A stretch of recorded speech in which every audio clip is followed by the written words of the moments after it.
Oh, my, does it? Incidentally, inquired Behemoth, putting his round head through an opening in the fence, what are they doing on the veranda?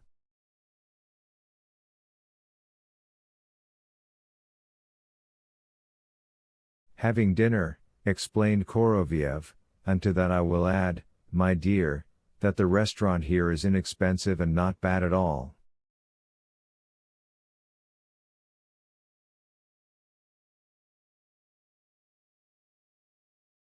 And, by the way, like any tourist before continuing his trip, I feel a desire to have a bite and drink a big, ice-cold mug of beer.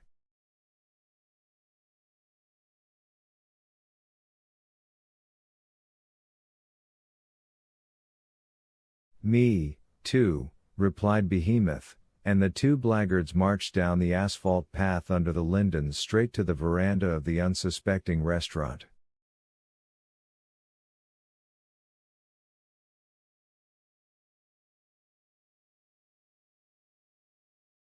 A pale and bored citizeness in white socks and a white beret with a nib sat on a Viennese chair at the corner entrance to the veranda, where amid the greenery of the trellis an opening for the entrance had been made.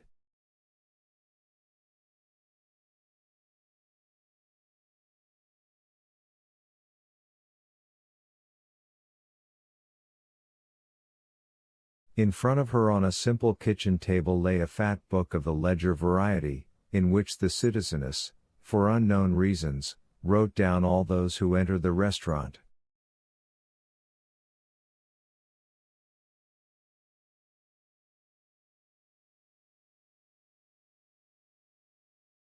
It was precisely this citizeness who stopped Koroviev and Behemoth.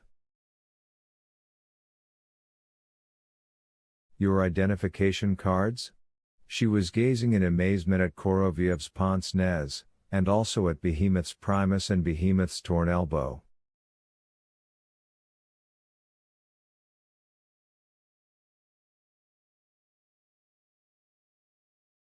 "A thousand pardons, but what identification cards?"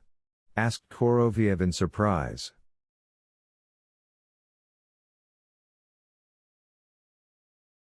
"Your writers?" the citizeness asked in her turn. "Unquestionably," Koroviev answered with dignity. "Your identification cards?" the citizeness repeated. "My sweetie," Koroviev began tenderly. "I'm no sweetie," interrupted the citizeness.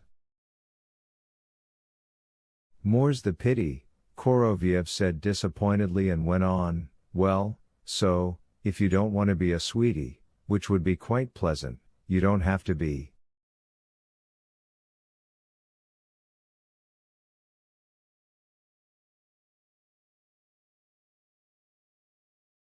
"So, then, to convince yourself that Dostoevsky was a writer, do you have to ask for his identification card?"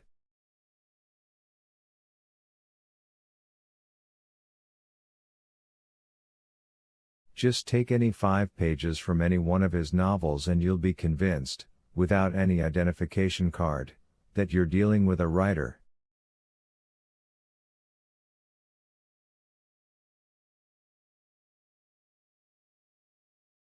"And I don't think he even had any identification card." "What do you think?" Koroviev turned to Behemoth. "I'll bet he didn't," replied Behemoth, setting the primus down on the table beside the ledger and wiping the sweat from his sooty forehead with his hand.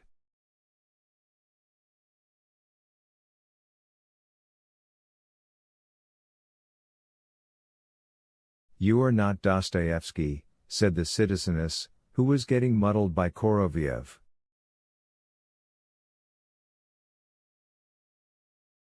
"Well, who knows, he replied. "Dostoevsky's dead," said the citizeness, but somehow not very confidently.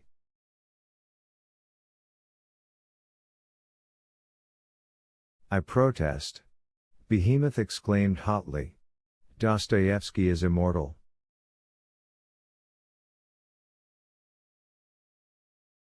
Your identification cards, citizens, said the citizeness.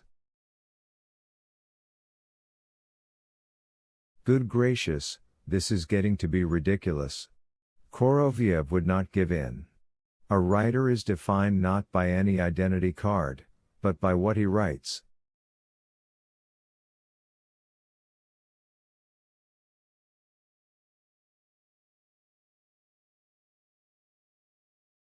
How do you know what plots are swarming in my head? Or in this head? And he pointed at Behemoth's head, from which the latter at once removed the cap, as if to let the citizeness examine it better.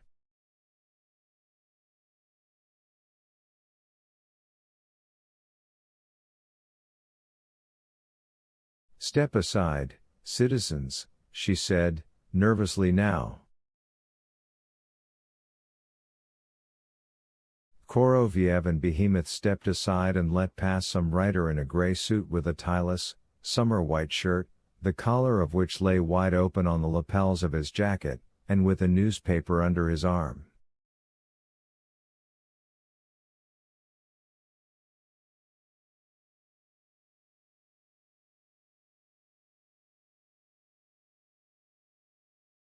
The writer nodded affably to the citizeness, in passing put some nourish in the proffered ledger, and proceeded to the veranda.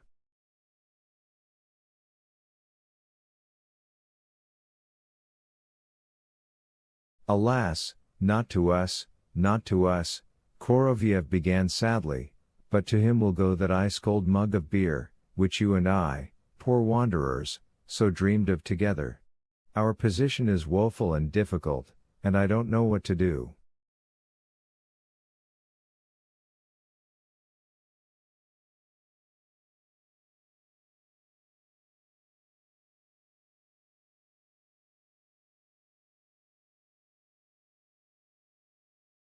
Behemoth only spread his arms bitterly and put his cap on his round head, covered with thick hair very much resembling a cat's fur.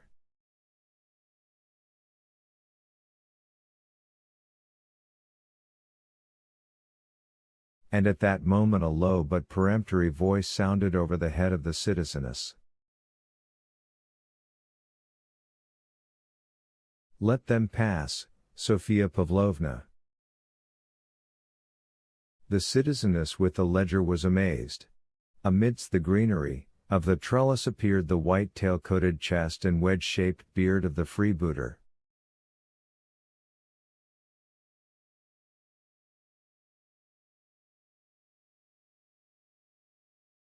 He was looking affably at the two dubious ragamuffins and, moreover, even making inviting gestures to them.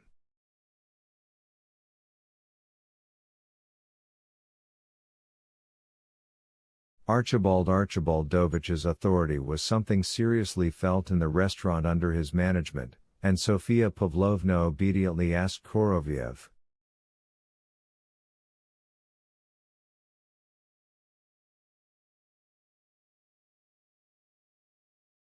What is your name? Panov, he answered courteously.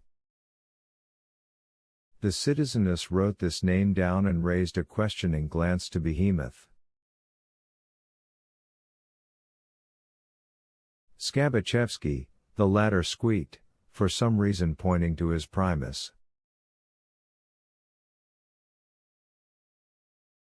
Sophia Pavlovna wrote this down, too, and pushed the book towards the visitors for them to sign.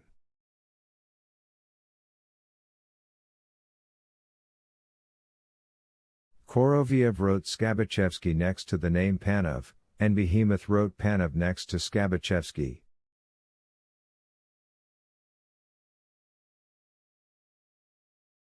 Archibald Archibaldovitch, to the utter amazement of Sophia Pavlovna, smiled seductively, and led the guests to the best table, at the opposite end of the veranda, where the deepest shade lay, a table next to which the sun played merrily through one of the gaps in the trellis greenery, while Sophia Pavlovna, blinking with amazement, studied for a long time the strange entry made in the book by the unexpected visitors.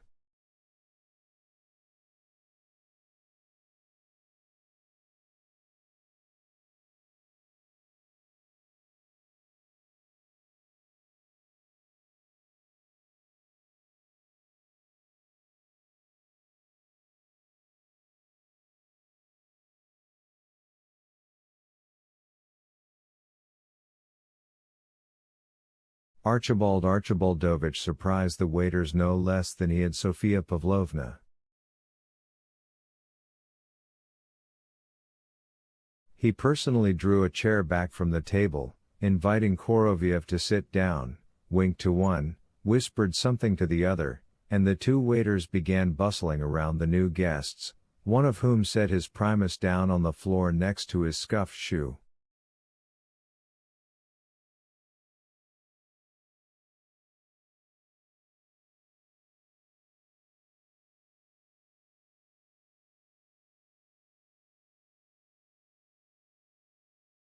The old yellow-stained tablecloth immediately disappeared from the table, another shot up into the air, crackling with starch, white as a Bedouin's burnous, and Archibaldovich was already whispering softly but very significantly, bending right to Koroviev's ear.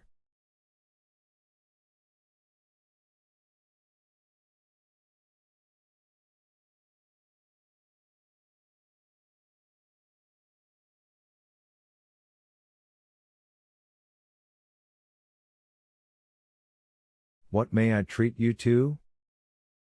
I have a special little Balak here bagged at the Architects' Congress. Oh, just give us a bite of something, eh? Koroviev mumbled good-naturedly, sprawling on the chair.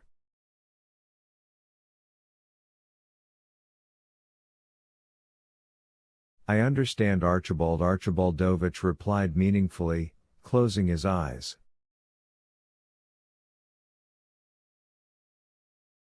Seeing the way the chief of the restaurant treated the rather dubious visitors, the waiters laid aside their suspicions and got seriously down to business.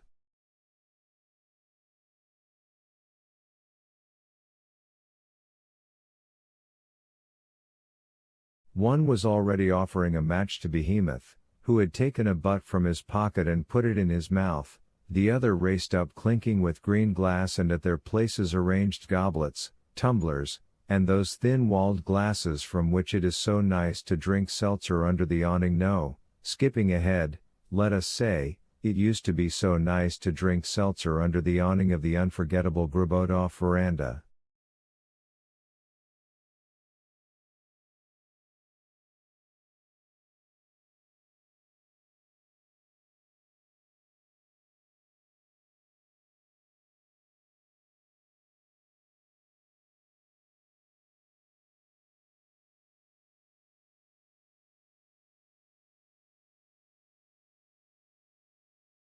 I might recommend a little fillet of hazel grouse, Archibaldovich murmured musically.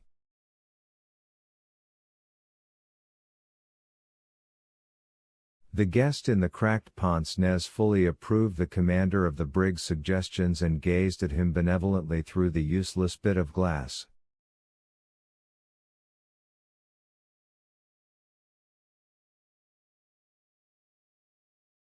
The fiction writer Petrikov Sukhovy, dining at the next table with his wife, who was finishing a pork chop, noticed with the keenness of observation proper to all writers the wooing of Archibaldovich, and was quite surprised.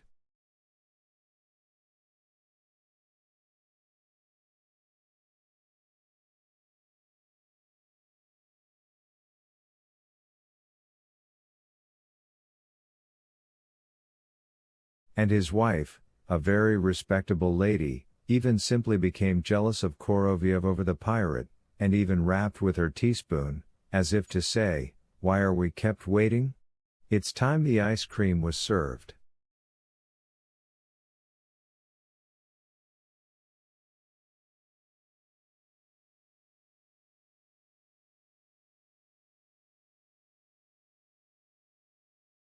What's the matter?